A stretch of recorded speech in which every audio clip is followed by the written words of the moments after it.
Welcome back. We're busy talking the road accident benefit scheme that's coming into play. A piece of legislation has been written and people are able to comment on that, and government is hoping that this will come into play in the near future, and that should be a game changer for what you know and understand as the Road Accident Fund.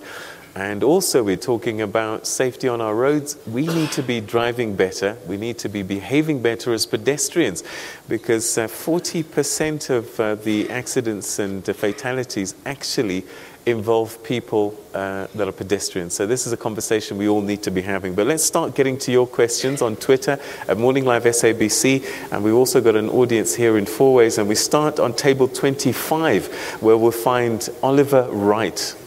Table... If you could stand and we'll get a microphone to you, Oliver. Good morning, Peter.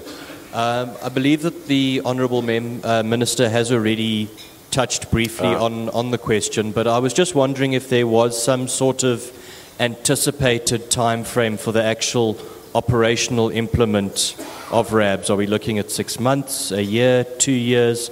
Obviously, from an industry point of view, we're trying to get an idea of when we can expect to see RABs being implemented. Okay, so time frame, a year, 6 months? Like I've indicated, the process beyond the department and the fund would be into the parliamentary processes. And we can't dictate to the parliamentary processes how long it should take. But we have made a proposal that it should be processed without necessarily cutting corners. And I would believe that we could be looking into the 2016-2017 financial year. All right. Dr. Watson, are you ready now to run with it? We actually have a set of projects which have been running for over a year, planning for the implementation. The draft bill is supported by regulations, rules, forms, and a lot of the financial work has also taken place. So our idea is really, when we get to Parliament, to be in a position when a parliamentarian asks the question, can you do it, to say, well, here you go. There's the business plan, there's the modeling, there's your skills assessment, there's your IT infrastructure, and there are contracts or draft contracts with operators like Oliver and his institution, ready to provide healthcare and emergency care services to victims of crashes. So there's a lot of work happening. It's an exciting time for us and for the country. All right, and in the interim, it's business as usual under the Road Accident Fund in the current legislation. Yeah? It's not usual.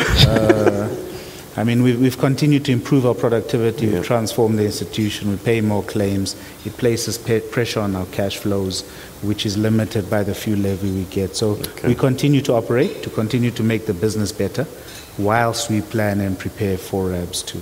All right, let's go to table 23, where Jimmy Mufamadi is sitting. Table 23. Is that Chipiwa, Jimmy Mufamadi? Chipiwa, thank you so much. My question is directed to Dr. Eugene.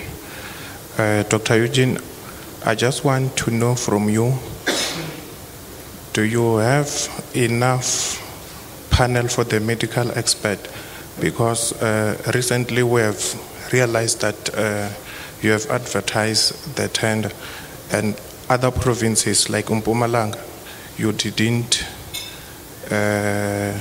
advertise the tender. So I just wanted, because most of the people, they normally drive from far places where you find people like the orthopedic, OT. My last question is, in terms of the physiotherapy, why physiotherapy has been excluded to be part of the medical panel?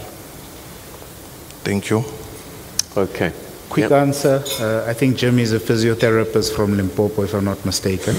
We are in the process of building panels of healthcare providers for the RAF work, as well as drafting the procedures that you'd need for the RABs environment. It's governed by how many people respond, how many people accept the rates we're prepared to pay. We certainly aren't finished with the work, so I think the physiotherapists in the room should be a little patient with us. We will be exploring that option going forward. Physiotherapy, like occupational therapy, is a big part of rehabilitation. So the short answer to Jimmy really is, hang on, we'll catch up under REF and under REBS. All right. So, a tweet from Tamsanka Mike Yeso says, can the RAF benefits synergize with other benefit programs of government to ensure less wastage of this money? And I'm thinking actually ahead. You know, you talk about when RABS is in play, there'll be, you know, everyone will be able to get their medical expenses and that kind of thing paid. NHI is also on the horizon. How do these two work together and this overlap? Look, I think it's very exciting.